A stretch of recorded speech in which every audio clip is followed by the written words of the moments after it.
You will hear a number of different recordings, and you will have to answer questions on what you hear. There will be time for you to read the instructions and questions, and you will have a chance to check your work after each section. All the recordings will be played once only. The test is in 4 sections. Write all your answers on the listening question booklet.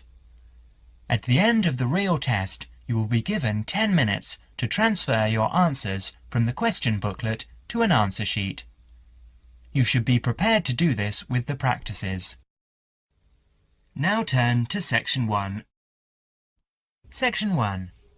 In this section, you will hear a conversation between a visa officer and an applicant. First, you will have some time to read questions 1 to 5.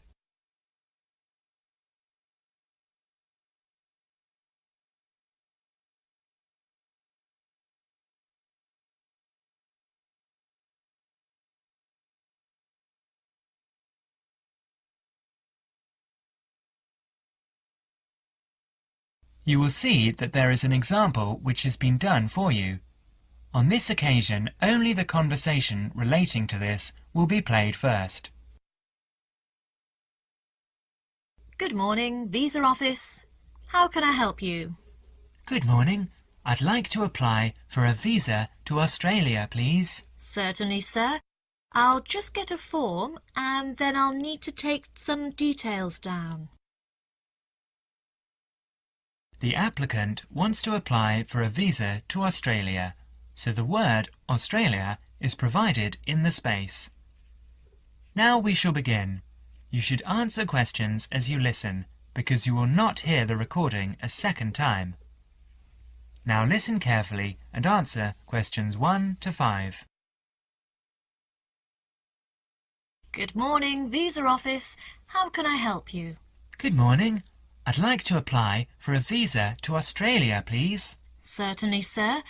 I'll just get a form and then I'll need to take some details down. OK, here we go. Right, can I have your name, please? Yes, it's Okamura, Kelly Okamura. And how do you spell that, please? K-E-L-L. No, your family name, please. Oh, sorry.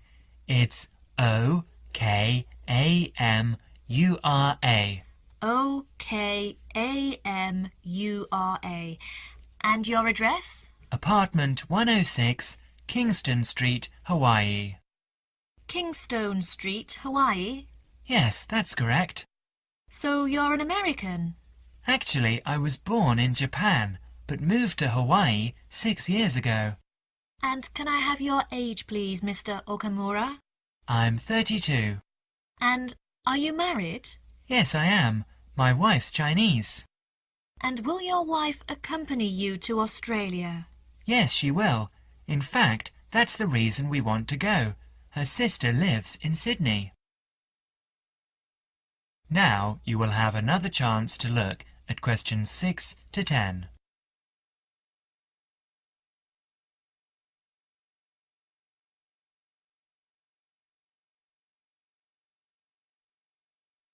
As the conversation continues, answer questions 6 to 10.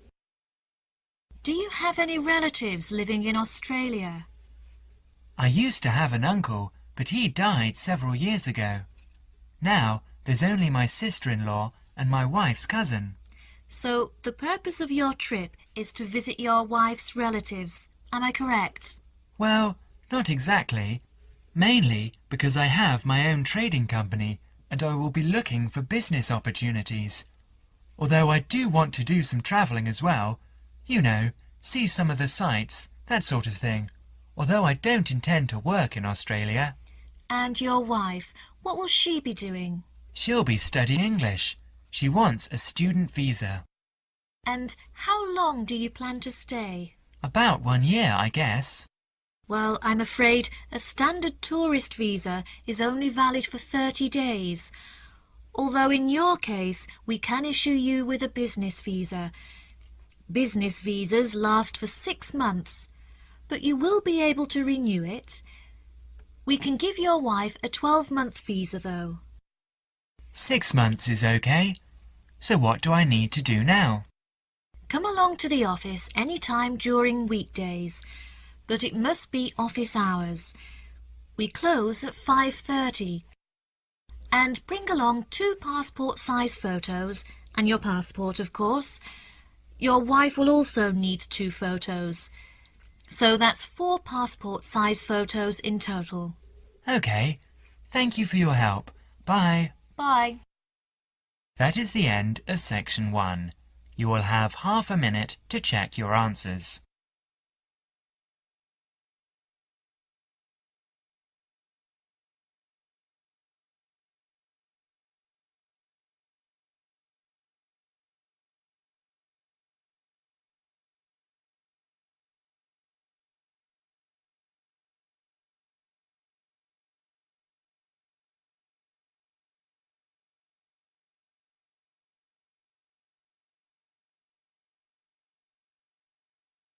Now turn to Section 2.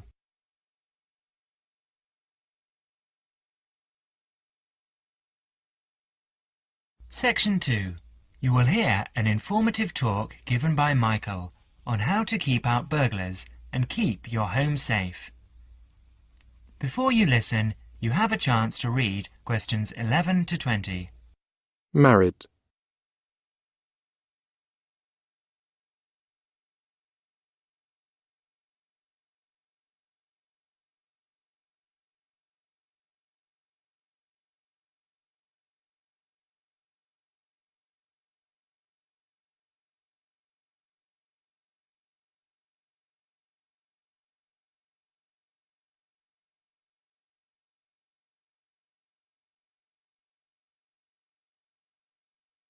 Listen to the first part of the talk carefully and answer questions 11 to 16.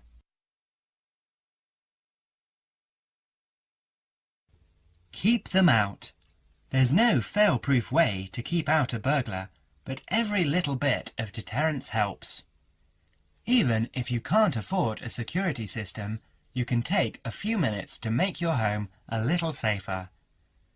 Some relatively simple steps will greatly decrease the odds of a break-in, which means you can enjoy more peace of mind.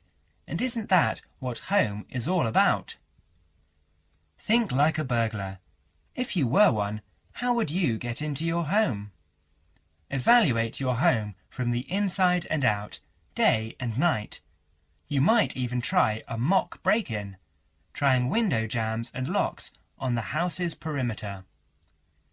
To keep out a burglar, the first thing to do is to secure the windows. Though windows are relatively easy to break, the loud noise of shattering glass will deter a thief if you're near other houses. Don't leave your windows open during the night, whether you're at home or away. That's a common sense precaution, but a surprising number of people forget to do just that. Use a pick-proof locking device for your windows. Make sure the frames are solid. If you're beyond the earshot of your neighbours, they won't hear the glass breaking. Consider installing a plexiglass sheet for the more accessible windows. This will make entry through them more difficult. Your doors should also be secured. If you don't have a peephole, install one in the front door. If you have one, make sure that you and your family are in the habit of using it. Don't open the door to anyone you don't know, especially at night. If the peephole is out of the reach of your children, keep a stepladder or stepping box by the door for them to use. If there's any glass within 2 feet of your front door lock, consider a locking device that would be out of reach if that glass is broken. Now, a few tips on how to protect your valuables. Don't leave your valuables, stereo, computer, jewellery, etc., where they can be seen from the window. If you don't want to hide everything from sight, consider blinds. Make a valuables inventory. Keep a record of your expensive and personally significant items. Not just a listing, but a photographic or videotape record if possible. Store this inventory at another location. This is helpful for both the police and the insurance agency to identify the stolen goods. Use an engraving pen to mark these items with some kind of personal identifying information, such as your initials, in an inconspicuous place. This also helps record your possessions in case of any other mishap, such as fire or flood. Now, you will have another chance to look at questions 17 to 20.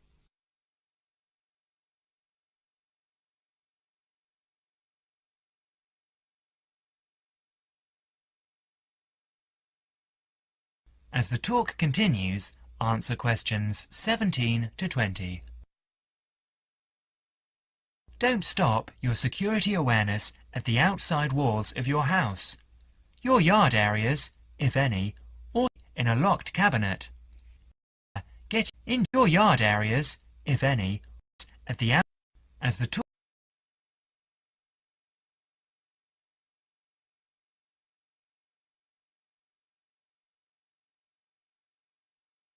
As the talk continues, answer questions 17 to 20.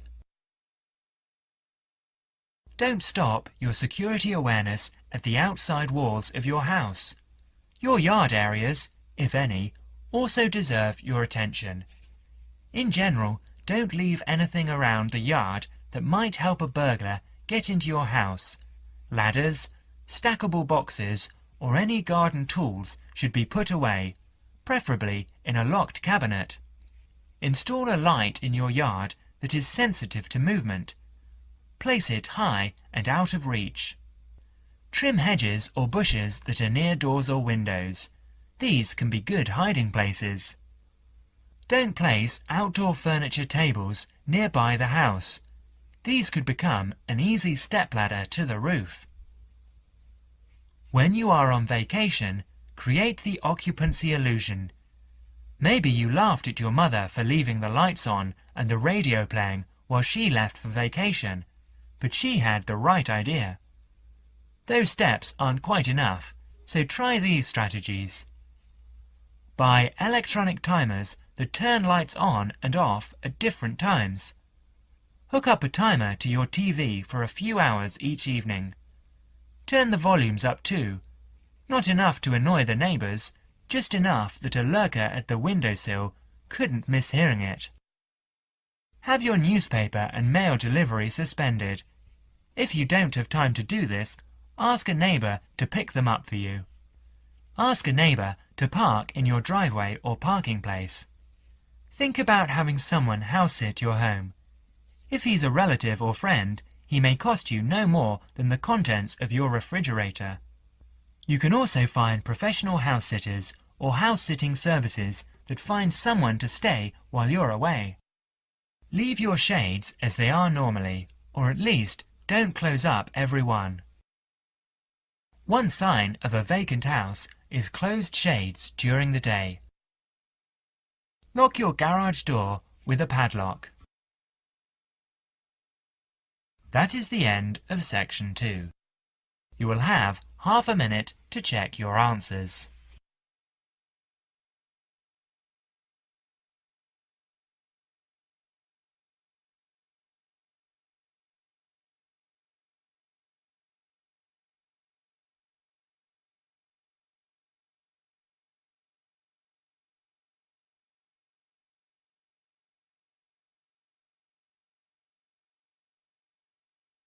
Devise.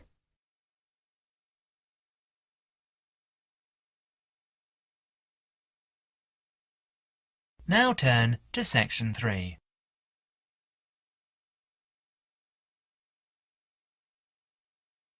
Section 3.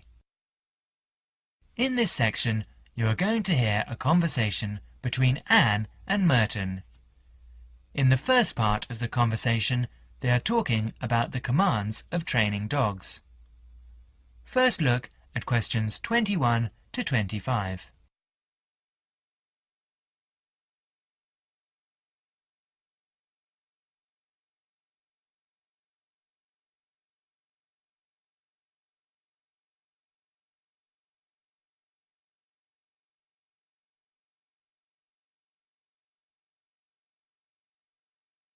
Now listen carefully and answer questions 21 to 25. So, that research paper we have to do next is the one about different styles of training dogs. How do you think you'll approach writing it? You know, I've been thinking about it, and I feel that the best way to write it is to divide the paper into two main parts. In the first part would be analysing some examples of each style of training dogs. Right. First, what the styles are. After that, we can talk about how each style can be used so that the dogs learn something different from each one. Indeed. Maybe we could draw a chart and compare examples of each style of training, one at a time. So, the different kinds of training would be simple obedience training. There you would have things like teaching them to sit or stay in one place, and so on. Right.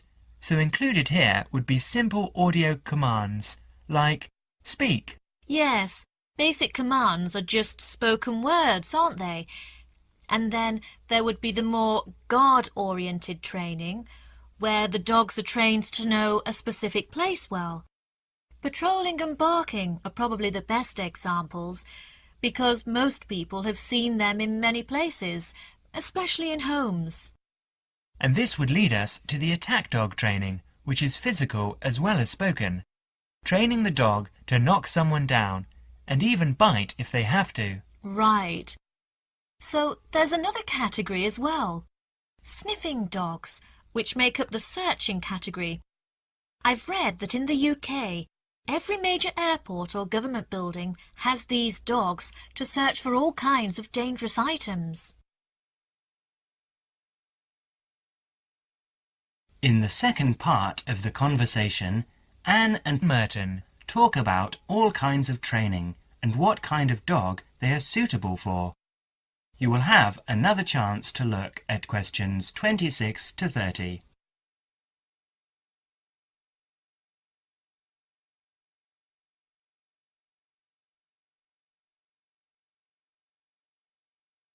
Listen carefully and answer questions 26 to 30.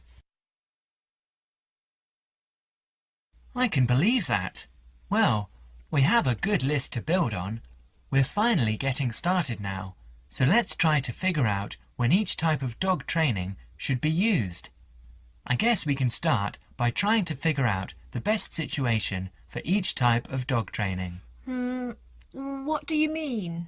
What I mean is whether each type of training should be used with different kinds of dogs. We could use basic obedience training, for example, and ask whether it's more useful for a small dog, a medium-sized dog, and so on. In this case, I'd say obedience training is best with small dogs because they tend to get excited easily, and this will help keep them out of trouble. Okay, that makes sense. Then, let's look at physical training. Even though some people think it's ideal for every breed of dog, I think it's better suited to the larger kinds.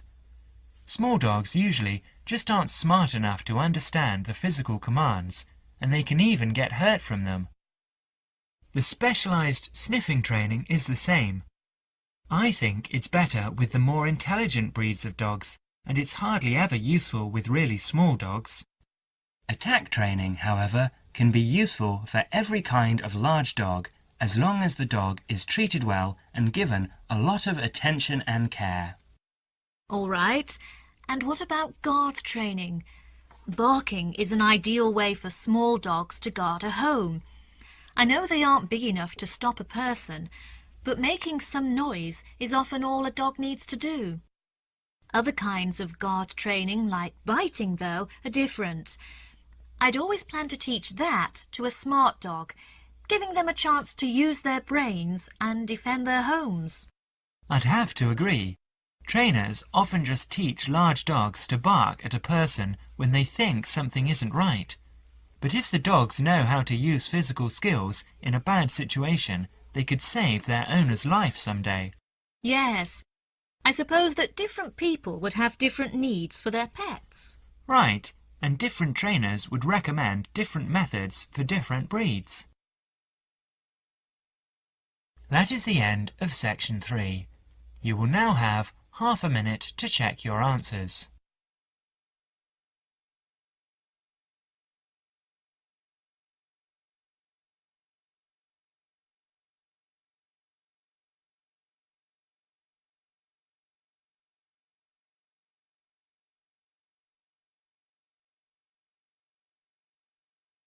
bite,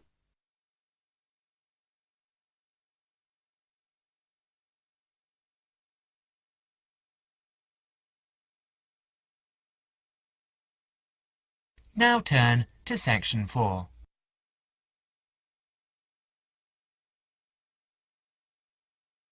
Section 4. In this section, you will hear a lecture given by Dr. Jesperson about children's language acquisition. As you listen to the talk, answer questions 31 to 40.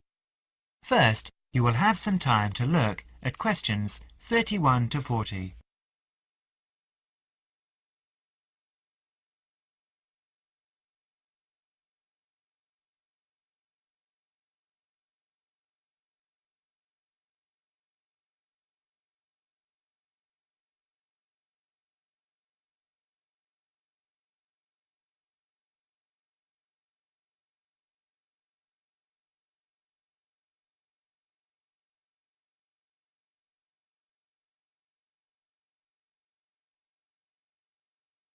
Now listen carefully and answer questions 31 to 40.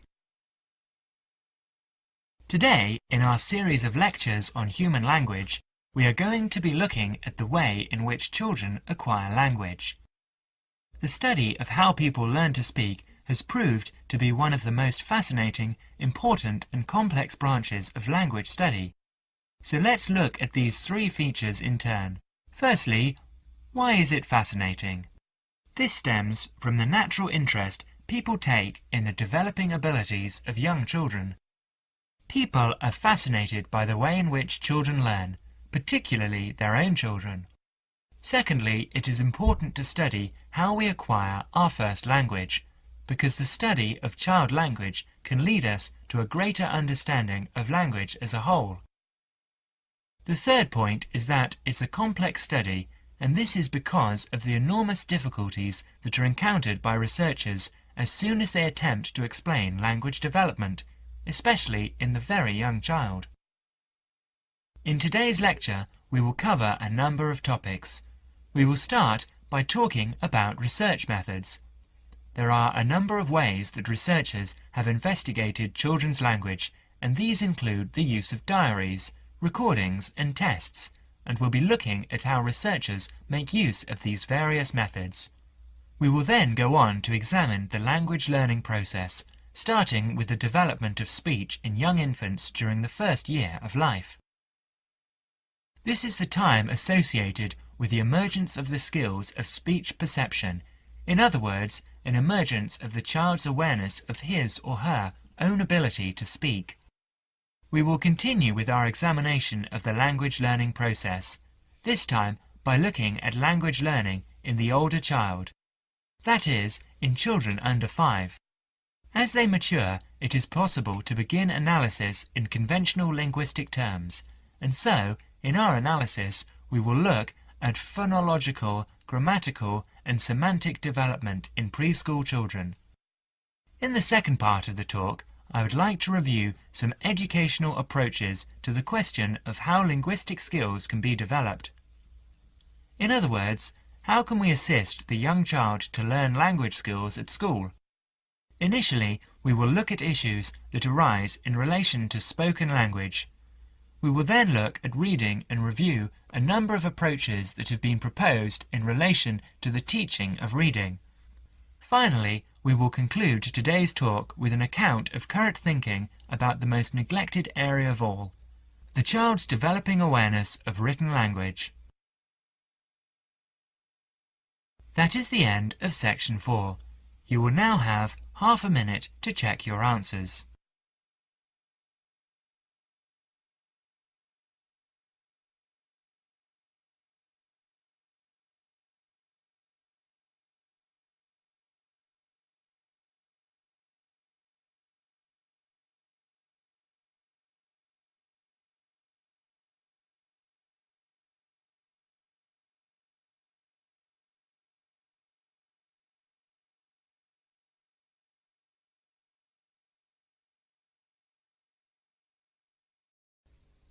That is the end of Listening Practice Test 5. At the end of the real test, You will have 10 minutes to transfer your answers to the listening answer sheet.